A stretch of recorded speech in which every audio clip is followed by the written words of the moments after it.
Welcome back, or if it's your first time, I'm glad to have you here.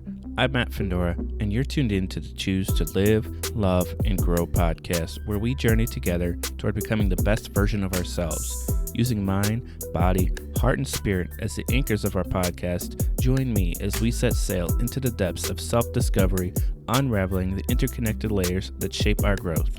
If you resonate with today's conversation, consider subscribing to the podcast.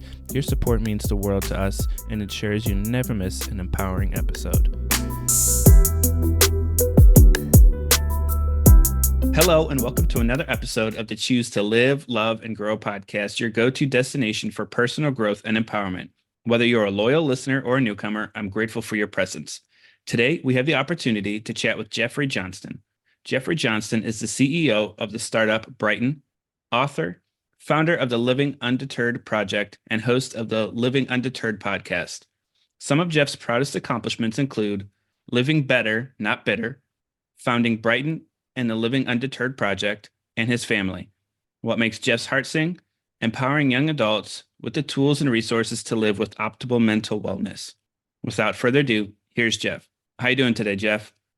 Hey, man, I'm doing great. It's an honor to be on the show. I'm really excited to have this conversation because it seems like you and I have a lot of common ground to cover today. So, absolutely. Two of the most important things to me are the young adults, our young kids, and mental health. So this is going to be, I know this is going to be a great conversation.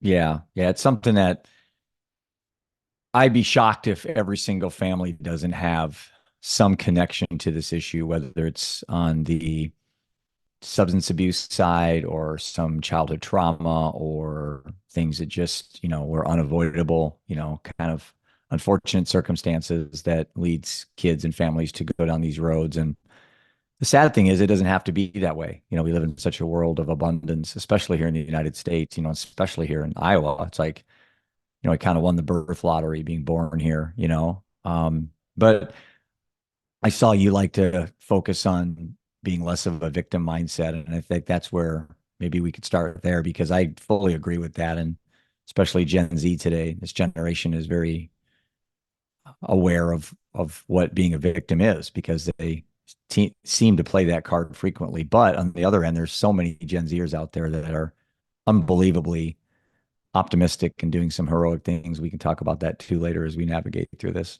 Yeah, absolutely. So I'd love to start off with you and your journey on how you got to this point of focusing on mental wellness and focusing on young adults. Yeah, I'm 58 years old. So, it's been a long ride so far. At age 50 when I sat around going, wow, I had a goal at 23 to be where I wanted to be at a certain age. And at 50, I felt like I had made it. I started an investment company right out of college. I got into insurance sales early, got into wealth management. And by the time I was 50, I was happily married to my wife, Prudence, 21 years, 3 boys. Seth was our oldest, 23. Ian was middle child. He was 15, and Roman was 13. I was doing all the dad things, traveling the world, big house, fast car, just, everything on the surface looked as if this was a made man. Somebody had worked hard, put in his $100 a week, slept in his car, borrowed money from his grandma. I mean, everything I had to do to get the company, which was called Premier Investments of Iowa, up to a point where it was self-sufficient. And I reached that pinnacle, Matt, at 50. I really had. I'd been at the top. Although I had other mountains ahead of me I wanted to achieve climbing, I really felt I'd done a good job to get where I'm at and dealt with some adversity, but nothing that was about to come. And on that day, October 4th, 2016, is where everything really changed for me. And that's where death came into my life the first time.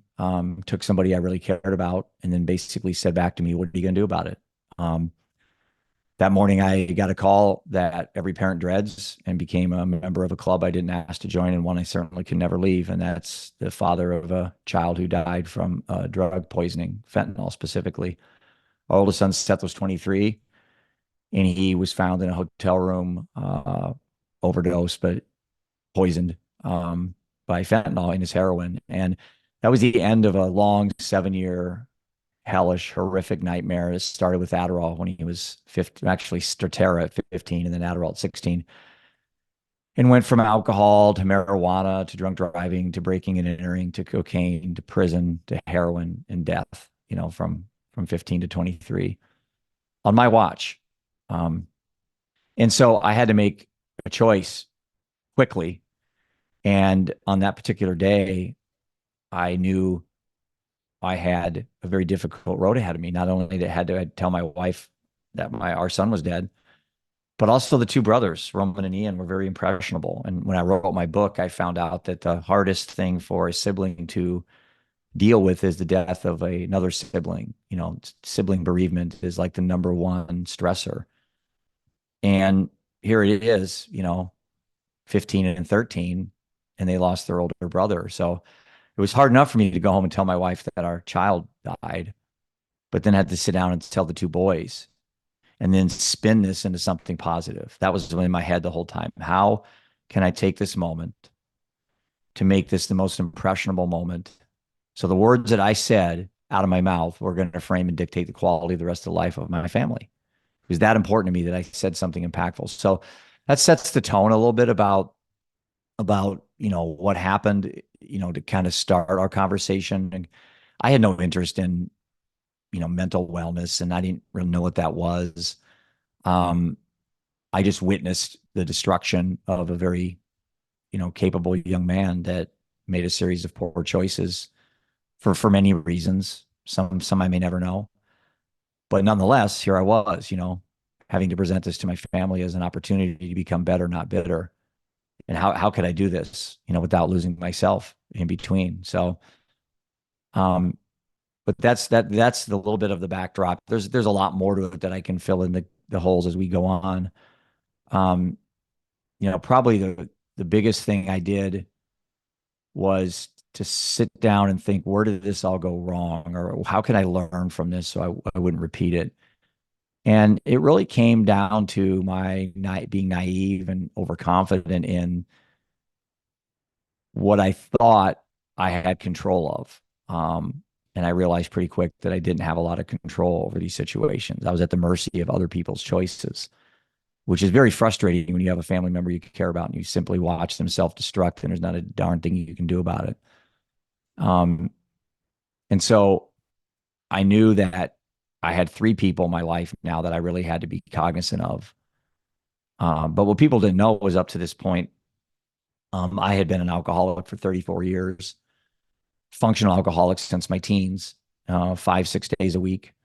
But I built a thriving investment company up and had the perception from the public that I had this, a great family that was a pillar of the community. But what people didn't know is that, like, you find out as you get older that almost every house has these demons that you don't see because people don't portray that. They show the good things going on in their life, and they do that in social media. And that's one of the problems with kids today is comparison and imposter syndrome and things like that. But so anyway, that was kind of the first card that I was dealt. And so about a year and a half after Seth died, Matt, I decided to stop drinking. I noticed out of the corner of my eye that my wife Prudence was doing really bad. She was 9 years younger than me, and a beautiful young woman that stole my heart.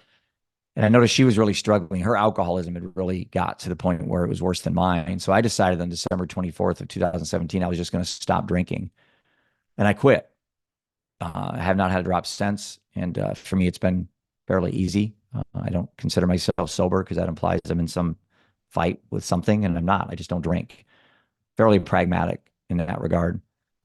But it didn't really do much to help my wife. And on June 29th, 2021, so just coming up here in a week or so, my wife died from alcoholism at the age of 46. That ended a 21-year marriage, ended her life. And now my boys lost an older brother and they lost their mom. So death came into my life again and said, hey, you know what? Got things figured out. I'm going to take somebody else. What are you going to do about it?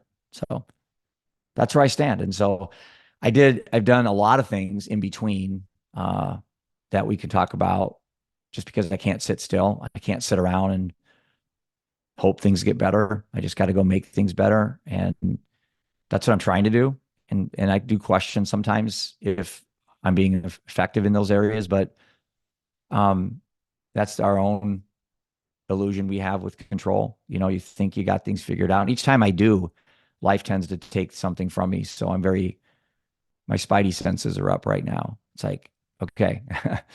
Then my mom died 4 months after my wife. And that was a dark time, that holiday season. So anyway, that's a quick 5, 6, 7 minute rambling of me just to kind of set the table so we can talk about the really good things, the empowerment and kids and how we can really guide them to make better choices so another family doesn't have to go through what we went through. Yeah. So soon after all of this, that's when, how recent has the Brightn app been developed? Yeah, the app came from another advocacy mission that I went on. So the app launched in September of last year. So we've been out about, coming up this September will be a year. I took a year to build it. So it was behind the scenes. We were building it. And the idea came the summer prior. So it's been on the table for a while now. It's going to be like the summer of 2022 is when I was doing my tour around the United States in the RV. That was where the idea came in my head that, I needed to go meet these kids where they're at. And 97% of all Gen Zers, which is 2.56 billion humans on the planet, a third of the world's population, the largest generation in human history, 97% of them have access or own a smartphone. Mm. So I could write another book. I could do another podcast. I could write curriculum for schools. But the reality is kids are on their phones and that's where they are. And so in harm reduction, we say, go to where the addicts are. They're on the streets, they're in their facilities, they're in the recovery community centers. So if you want to help those addicted, go to where they are. And that's the idea behind harm reduction, which I am a fan of harm reduction. So I got to thinking about kids. It's like, okay, I want to help kids. Where are they at? So to me, it was kind of a no-brainer, But the problem was, I know nothing about technology. I know nothing about, I'm not a startup CEO. My startup took 34 years to build. But I don't care. I committed that this would be, the hell I'll die on. This is where I want to spend the rest of my life. This is where I get a tremendous amount of reward, as you do, helping kids. So that's where I'm at. So that's where the app is. Again, we're in about 12 countries, I think, and we've got about 1,000 thrivers on the app. We don't call them users because I'm not a big fan of that word user. Mm. So everybody on our app is a thriver, and words do matter with kids. And if someone says no, they don't, then look at pronouns. I mean, look at everything that we do with these younger kids. They demand that we pay attention to words, and I'm okay with that. I'm here to learn, and that's what I think has helped me navigate through this. Is I don't think I know it all, because that can be dangerous if you close doors to learning. Mm-hmm. So how does the app work? How do people thrive on the app? Yeah, that's a good question. So when I was going around the United States in the RV and thinking about ways I could help kids, the easiest thing to do is to take what you're good at and then try to find common ground and just replicate that. So instead of building a new mousetrap, instead of coming to market with a telehealth app, let's say, which is, there's hundreds of those, or another meditation app, or just something that is already out there, what's my skill set? What's my value proposition? What's my competitive advantage I have over people that are in the process of doing something like this? Okay. So what I did, Matt, is I took the idea of financial advising. Okay. So you come in my office and I'm going to do a financial plan on you. Okay. I would do a risk profile questionnaire, which would be a way for me to gauge your risk tolerance. So I'd ask you a set of questions, and how you answered them would then base the premise on how I would build your financial plan. So I would do a fact finder. I would gather information on you because, like a doctor or any professional, I have to do an assessment of where you're at before I can recommend where to invest your money. And then from there, I would say, okay, Matt, you need to be 45% stocks, and of your stocks, you need to be in large cap, small cap, mid cap, international. You need to be in, growth, and you need to be in bonds, and you need to be in, so I would spread your money around so we're not betting on one thing, right? Mm-hmm. Seems common sense. It's called diversification. We don't do that with kids and mental health. Yeah. You know what we do? We wait for someone like Seth to have a problem, and that problem is coming from a teacher telling me that he can't focus at school, which is ridiculous. Because what 15-year-old boy focuses? I know I didn't. You probably didn't. No one sitting around you did. But I allowed a teacher to plant these things in my head that my son was disordered and he had this thing called attention deficit, and that the only recourse was to go see a professional so he could be assessed. And we walked out with a bottle of Adderall. And so I thought to myself, okay, that's like mental health whack-a-mole. It's like, let's wait for our kids to have a problem. Let's come running in, save them. And it's very defensive. It's not on the offensive. There's no planning. You're just reacting. And so I thought, okay, if I were to do a quote mental health plan, like a financial plan, what would my asset classes be? What would I diversify in helping kids with their mental health? And I thought, okay, now I see some common ground. Investing, I have these asset classes, and mental health, now we have asset classes. And if we could teach kids, empower them to invest in these asset classes, could we improve their outcome of their mental well-being? Mm-hmm. And then, so it dawned on me, what would the asset classes be? And we came up with health, wealth, and purpose. Those are our three core asset classes, Matt. So our belief at Brightn, and we're gathering the evidence and we're getting the data, is that if we can empower kids to self-assess and autonomously learn these three areas of optimal mental wellness, health, wealth, and purpose, then we think that's our value add to the problem. That's how our contribution to this problem is to build an app that focuses on empowered mental wellness, allows kids to self-assess and autonomously build their own plan based on those three asset classes. That's it. It's kind of an easy premise now, but it took a long time for us to flesh this out. And that's what we built. We have a great team. We're in the pre-seed raise round. So we are a startup. We are a for-profit, which I have no problems with that. I feel I'm more valuable on that side of the fence than the nonprofit side.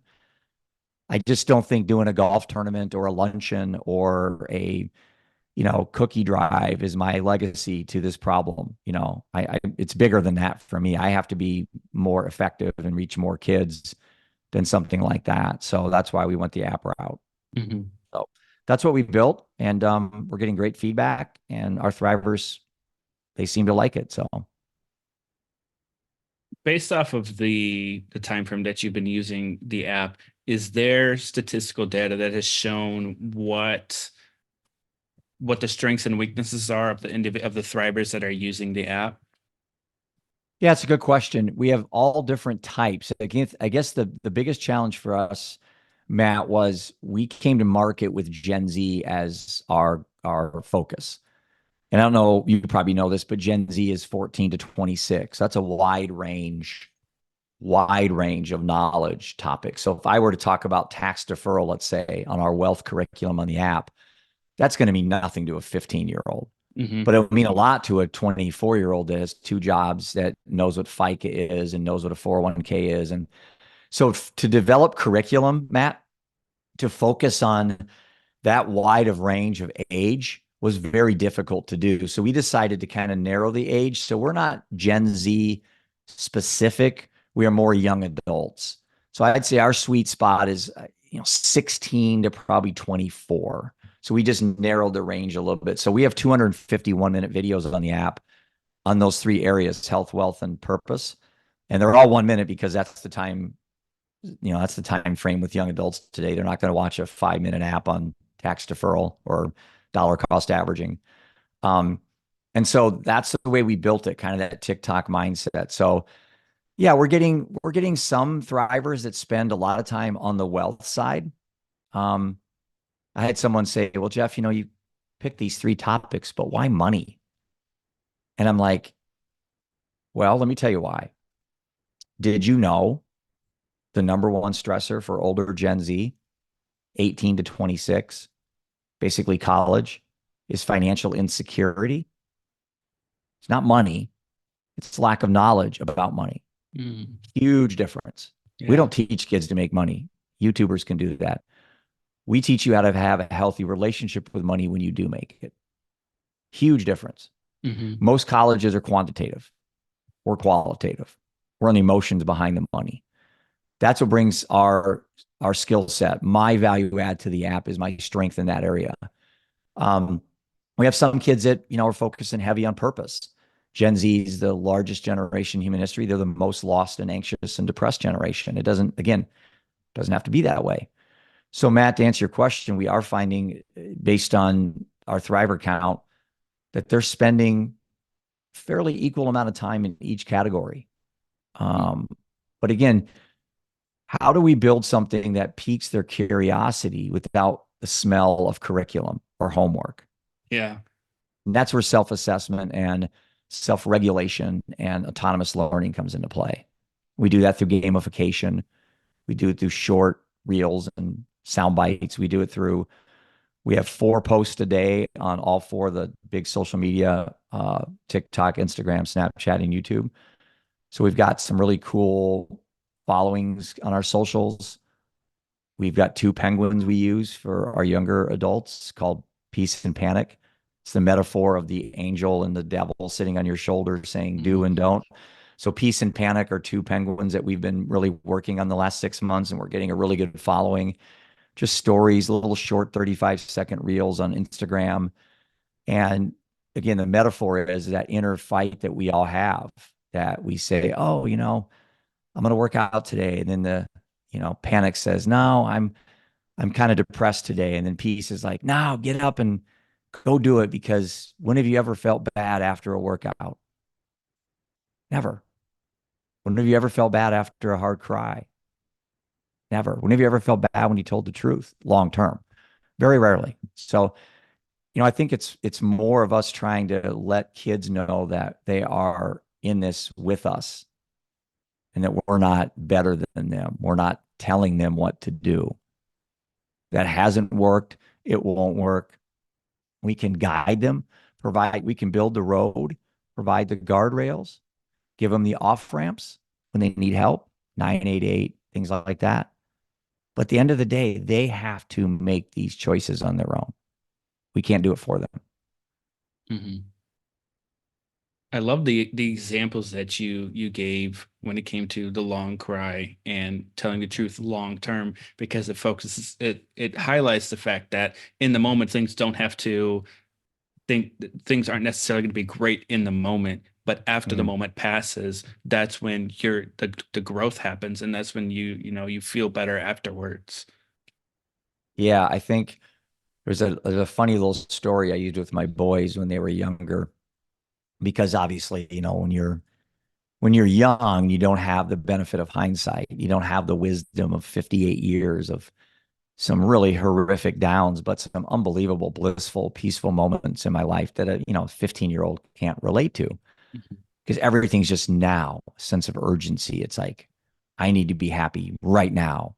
I need to be, have muscles right now. It's like they don't have any idea that it takes what, 66 days to do a behavior to make it a habit. They don't know that. They think they could just fast one day and they'll lose 20 pounds. It's like it takes a lot of work. Mm-hmm. So yeah, it's like these metaphors that we use to explain to them that the story with my son is, this is what I did. He came home from school. I think it was Ian. I think he was in like 5th grade, and he was just devastated. So something happened, pretty minor in my world, but in his it was major. Mm-hmm.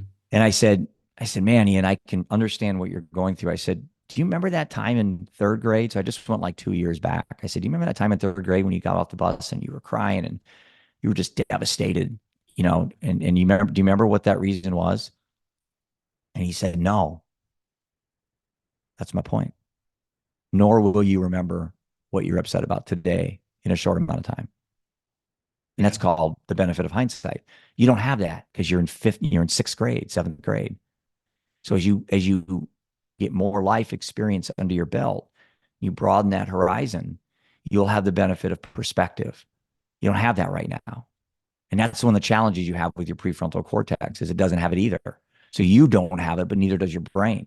So you're not reasoning, you're not comprehending, you're not using, experience to learn from. It's all just instant gratification and defense all the time. You're just putting out fires all the time.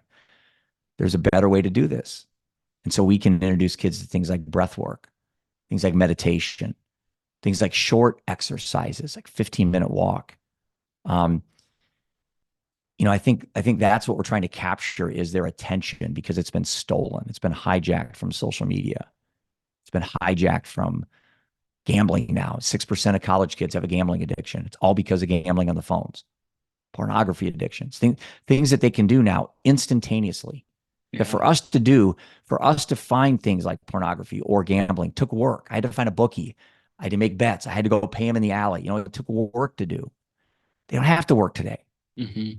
Everything's right freaking here. There's 90,000 drug dealers on Snapchat every day trying to sell drugs to our kids. Wow. 90,000. That's from the DEA. That was 2 years ago. It's probably over 100,000 today. So if I wanted to buy drugs, I had to work for it. I had to go ask somebody. I had to go find it. I had to go meet somebody. You can buy it on Snapchat today, have it delivered to your house. It's a different world. Doesn't mean it's better or worse. And we have to stop saying to our kids, when I was your age, because the moment you say that, they just turn it off. Mm-hmm. So I don't say these things with our thrivers. We don't talk about when I was your age, because they don't give a crap. They could care less, that we had it. You know what? I'll tell you what, Matt, we had it harder, but we had it so much better, man. I would hate to grow. I would not like to grow up in this world right now as a teenager. I wouldn't. There's it's harder to fall in love with yourself. Yeah. It's so much easier to hate yourself today. Mm-hmm. And that's the challenge we have at Brightn. That's the challenge I have every day, every post I make, every conversation I have. And I know, Matt, in looking at your world you're in and what you do with your podcast and your website, you're in the same boat, how do we take all the opportunities to improve your life and bring those back in front of these kids and become less of a victim and more of a victor? Yeah. I don't know. I'm trying. That's the thing. I don't know. I know there was a little pause there where like people are going to wait. Well, what's the answer, Jeff? I don't know. I don't know. But I know there is an answer. I know we'll find it. Mm-hmm. It's funny because that was kind of going to be what my next question was how do we influence the younger generation to take care of their mental health in the right way? I think the start doesn't start with them. Start with you. Yeah. If you're drinking, stop drinking. If you're 50 pounds overweight, get in better shape. If you can't walk up the stairs without being out of breath, if you're eating too much sugar, too much caffeine, if you're watching too much TV, get your butt off the couch, go walk around the neighborhood with your kid. Get involved in their sports, coach them. Do whatever you can to get involved in their life. So it doesn't start with you telling them what to do. That model has to be shattered. It doesn't work. It never has worked. You have to live an intentional life yourself first to help those around you second. It's no different on an airplane when turbulence hits and they always say, well, put the mask on yourself first and not your kids. Our initial reaction is go save our kids. Yeah. That's the problem. That's the illusion that parents live in today. They want to go save their kids. And they do it, and they build these protective bubbles around them. They coddle them because they're trying to save them. And they're actually making it substantially worse because the kids can't go out in the woods, build a tree fort, fall and break their arm today. Mm-hmm. I did that so many times. We'd set up the garbage cans and we would build the ramps and we'd go flying in our bikes and we'd crash and we'd come in with... Kids aren't allowed to fail today. They aren't. And I think parents...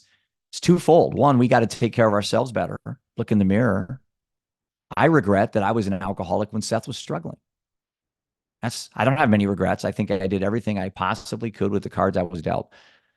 But one thing I wasn't aware of is that I should have supported Seth and stopped drinking alcohol like I did my wife. I quit to support her, cost her life. But maybe if I would have been a better dad, I mean better, I mean been more aware of my own mental wellness first, I could have been a better dad for Seth. Mm-hmm. I don't have that option because he's not here. But I've Yeah. got two other ones that are. And from that regards, I'm lucky. I 21 great years with my wife. I'm lucky. I, you know, have two of my three boys still here. I'm lucky. What other way can I think about it? Mm-hmm.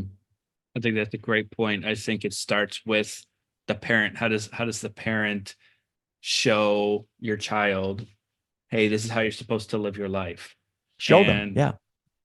it was probably, in my time in the Marines, that was my number one leadership trait, was lead by example. And that's Yeah. how I try to lead as a parent as well. I think it's super important.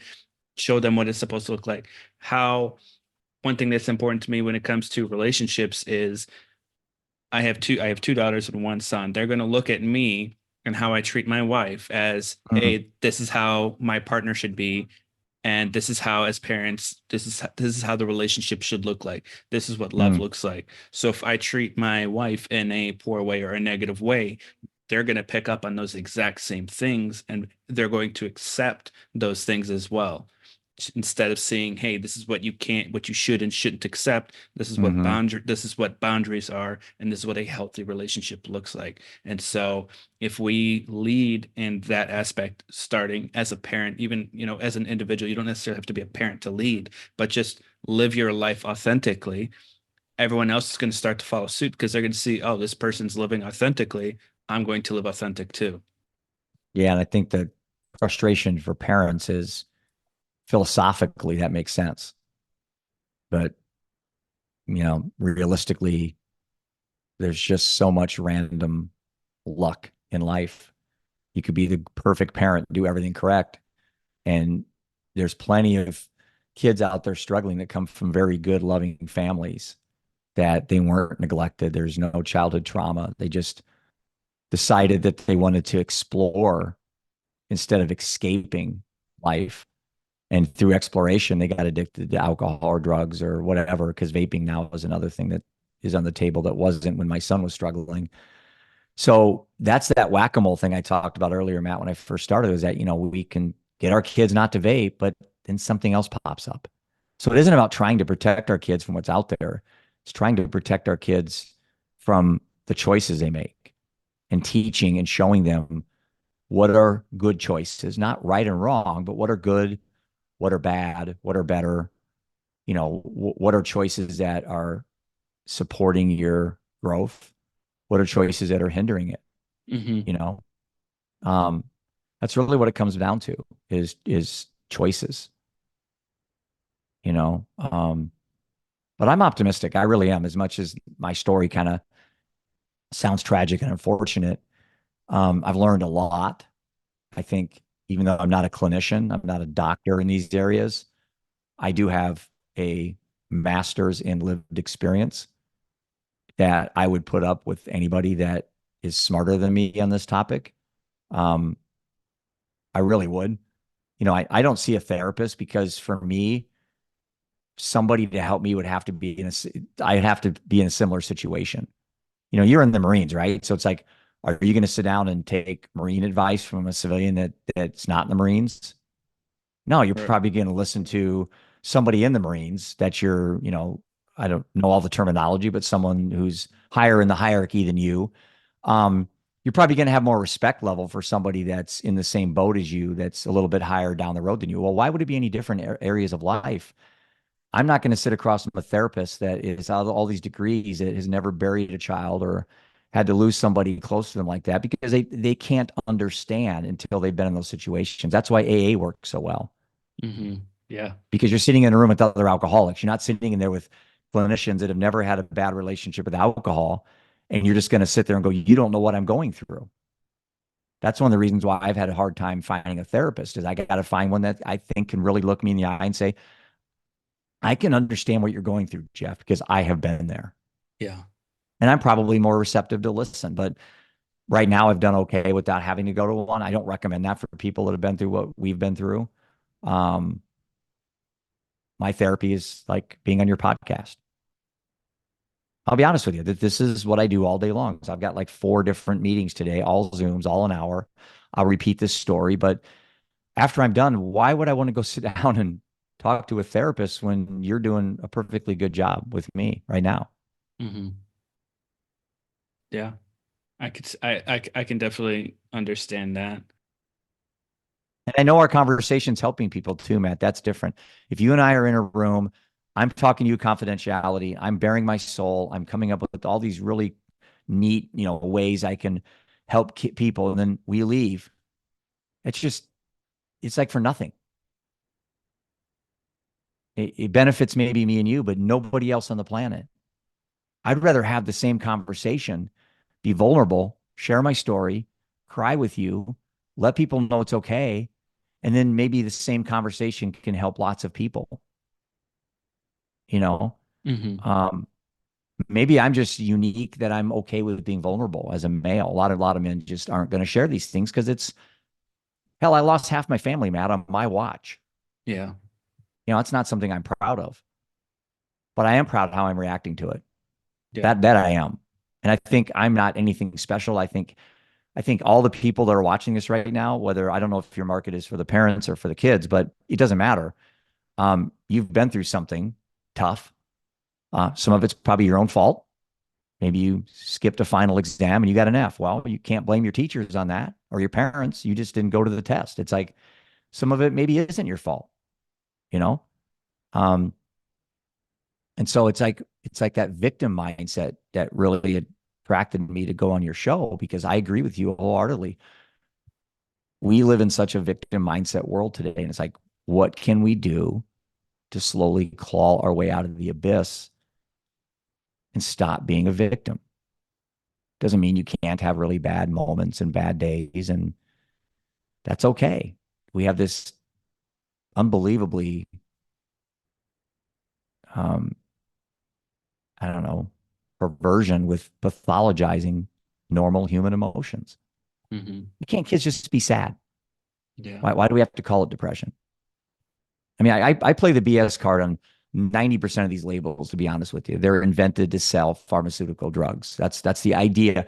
If I'm filling out an insurance claim form and they ask me my symptoms and I put I'm very sad 5 days a week, I'm not going to get any type of reimbursement on that. I got to have a clinical label. So I call it depression. Now I guess I can get access to these drugs and I can get the sympathy from everybody because I'm depressed. I'm like, now we need to tell kids you may be, but you also may be just very sad. Mm-hmm. What's the difference? I mean, really, I mean, think about it. What is the difference between being very sad versus depression? Very sad can be a period of time. I mean, depression, if you look at the DSM, I mean, they actually label like certain, I think it's months or weeks or years that they say grief. And then after that, you're supposed to like, not be considered in grieving. And I'm like, grieving doesn't have a time frame. Yeah. Sadness doesn't have a time. Why do we have to put time frames on things? It's like, it's really insane. If you think about how we've taken things that used to help us back in the day, things like anxiety, you heard a brush move out on the frontier and you didn't know if it was a lion or the wind. That anxiety actually helped you. Yeah. Today we tell kids it's a problem. Mm-hmm. I just how's that? I mean, all I can say is how's this been working for us? How's that mindset been working for our youth? It's been a Yeah. disaster. Yeah. We lead the world in teen antidepressant prescriptions, and it's not even close. We're one of only 2 countries that can advertise pharmaceuticals on TV, us in New Zealand. Wow. Think about that. Yeah. Other countries don't even allow it. It's a joke. I mean, something needs to be fixed. And I can't go and fight big pharma, neither can you. But here's what we can do. You can do a podcast, you can do a website, I can do an app, and we can get in the heads of one kid at a time Mm-hmm. and just empower them with love, hope, and inspiration. Quit scaring them, quit fear mongering, scarcity mindset, all this crap. Just tell kids it ain't as bad as you think it is, and it's probably not as good as you think it is either. There's somewhere in between that we live all day long. You just got to really try to avoid those really, really highs and the really, really lows. At least Hmm. that's what I would think would make sense, because we just can't be doing the same thing and expect different results, right? Hmm. Yeah, I think what one thing that you mentioned was just focusing on the foundation of things is how we're going to end up helping the kids, and Mm-hmm. that's helping them understand the why, the purpose, like you said, and why, how do they develop these choices, and allowing them to make choices and make the mistakes, because that's how they're going to learn from it. We could sit there and put a book in front of them. We could Mm. sit them and tell them our experiences, but if they don't experience it themselves, it's a lot harder for them to fall in line with somebody else's way of thinking. They have to develop their own way of thinking, and that's by having the experiences of life. Yeah, you think about purpose and meaning, and you think about, do you find purpose, or does purpose find you? Well, I think it happens both ways, but more likely it finds you.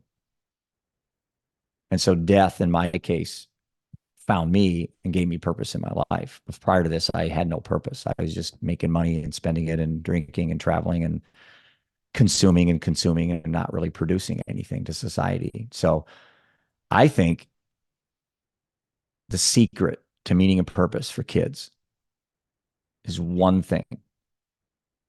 And I think if we can get a generation to understand this idea, I think we can start to right this ship. And my answer to how do you get kids to have meaning and purpose in their life, because they're really struggling right now with COVID and social media and all that, be in service of others. Mm. That's my answer. Stop the self-care, stop focusing on you all day long. It's you. And that's one of the problems with the self-care industry, is that it's all focused on you. And so if you just spend all your time thinking about you, you're going to get self-absorbed.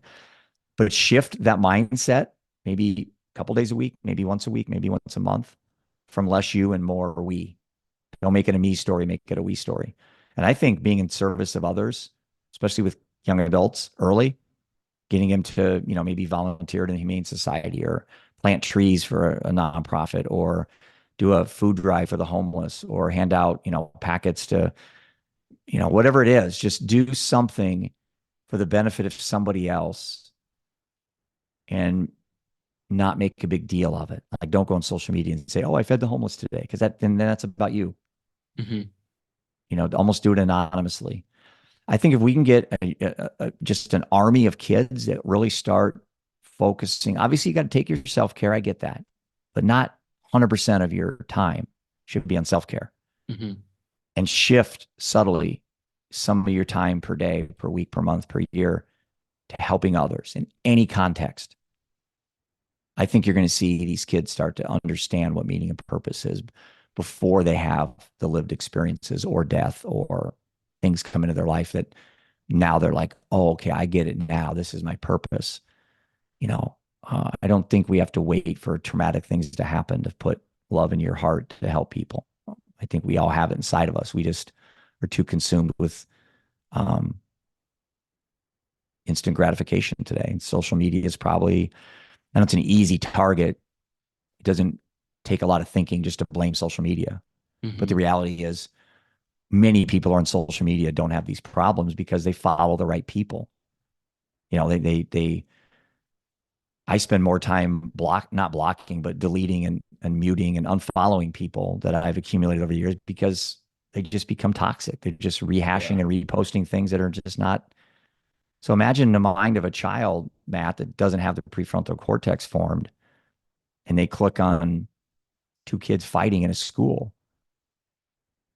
I mean, that's okay. We drive by car accidents. What do we all do? We don't zoom by. We all do it. Yeah. So the kids didn't invent this. Social media knows it. The algorithm knows it. So what they do, you click on a video of two kids fighting in a school. What happens on your phone? You start getting more videos. Yep. Kids don't get that. Parents get it, but they can't stop. I follow these algorithms just like anyone else, but kids have no idea that this is actually insidiously designed to trick them. They don't understand that. So it's like, we need to let them know how this works in a way that they can understand, Mm-hmm. you know. But I do remain optimistic, Matt. I really do. I think there's a lot of people like you and I out there that see this as an opportunity to be better, um, and be less judgmental, less condescending, less critical. Listen, the kids do this to themselves enough. Why do they need the parents jumping on? Kids are beating themselves up every day. The last thing they need is their parents adding to it. Mm-hmm. So how can we take a topic like drugs, which is the easy thing to do, is say, don't do drugs or you'll die. How do we say the same thing without saying that? Yeah. That's the challenge. Mm-hmm. Because don't do drugs or you'll die. Where's the love in that? Where's the inspiration? That's all fear mongering. Don't do X, bad, because Y happens, bad. There's two negative things. You can't get a positive out of that. So that's the challenge you and I have. Everybody out there working in this space, we all want the same things. I know you have kids. I can hear one of them back there behind you, and I'm happy for you. And your kids seem like they're young. So you've got these things coming down the road, that one of the reasons why you probably do what you do is that, you want to make sure that you can be the best dad and husband, that you can be. I respect that. I wish I had the ability to go back in time. I'd certainly have done things differently, Matt. I think I would. I'd have been a lot more attentive to more injecting inspirational things during the day versus more things like don't do and be critical. Mm-hmm. So now that we're getting near the end of the podcast, I have 3 final questions, which I ask all guests, and these are over the topics of what this podcast is, which is live, love, and grow. Mm-hmm. So the first question I have for you is, what advice can you share about how to create a life that leaves a positive impact on the world? I think it goes back to that item we talked about with purpose. I mean, leaving a legacy, leaving a positive impact is done through being in service of others. And you can do that while you're alive, and you can do it through your will. You can do it through, if you have life insurance, there's things you can leave when you're gone that can leave a legacy. And there's things you can do now that can leave a legacy. So I would say leaving your imprint on the world is through helping others achieve their fullest potential, being in service of others. The second question I have is, what are some practical ways people can cultivate self-love? Yeah. I think affirmations are good. Gratitude journals are good. Mood check-ins are good. These are all things we have on the app, by the way, the Brightn app. These are things that we recommend that our thrivers do during the day. So when you first get up, gauge your mood. Some days I wake up and I just am behind the 8 ball. Well, if you write that down as your day goes on, you can then reflect on, well, maybe there's certain days of the week, maybe there's a pattern. Maybe it's Monday mornings I wake up and I feel this way. I think if you can write down even positive things, I know on my Brightn app, I write down when I get up in the morning, I meditate early, and it sets the tone for my day. So I write in there, I put my little smiley face on them having an awesome morning. Why? I write down because I meditated 15 minutes. And now when it's 7 o'clock at night and the day is going on and I'm stressed and it's hectic and maybe some bad things have happened, I go to my mood tracker and I see how my day started. And I thought, okay, I was doing fine at 5:30, but by 10, something happened. So again, going back to that data, what was it? Maybe I should work out during that time now instead of drinking another coffee. Maybe I'll go run from my elliptical. So where I'm going with this is I think documenting things, journaling, going back then and learning from that. That's that self-assessing and self-regulation that you can start now saying certain points of the days where I struggle. Maybe it's my sugar intake. I just start questioning things. That's all stuff that's available on a notepad if people want it. And you obviously on our app, you can do it as well, but it doesn't take, there's no cost to doing that stuff. That's all free. Mm-hmm.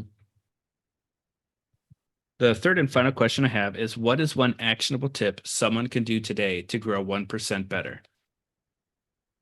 That's a good question. I would say an actionable tip to grow 1% better.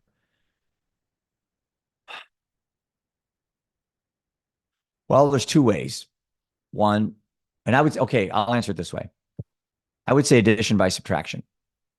I would say find a toxic thing that you're doing. Let's say it's an hour of Fox News every night. You get caught up in watching the political bantering, or it's the upcoming debate coming up between Trump and Biden. If there's something in there that's creating anxiety, cut it out.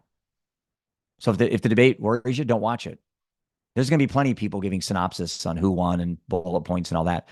Don't watch the debate. That's addition by subtraction. You're adding to your life by taking things out. If alcohol is causing problems, take it away. If smoking, vaping, take it away. If lying is causing problems, take it away. So instead of adding more things to your life, you can actually increase the quality of your life by decreasing things that you're doing toxic.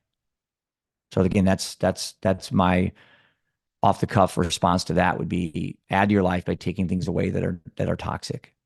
I love that. Well, Jeff, it was really great having you on today. I wanted to just appreciate you and acknowledge you for coming on, sharing your story of the things that you've had to overcome and taking that thing that most people might not necessarily move past and live in that grief cycle, but you took that and decided to create a purpose out of all of that happened. And I just want to appreciate you for all of that.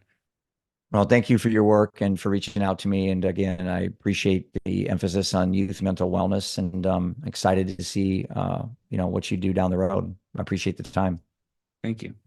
Thank you for listening to today's episode of the Choose to Live, Love, and Grow podcast. I hope you took something away from this episode that you can implement today just like I did. I'd love to know what your biggest takeaway was from this episode.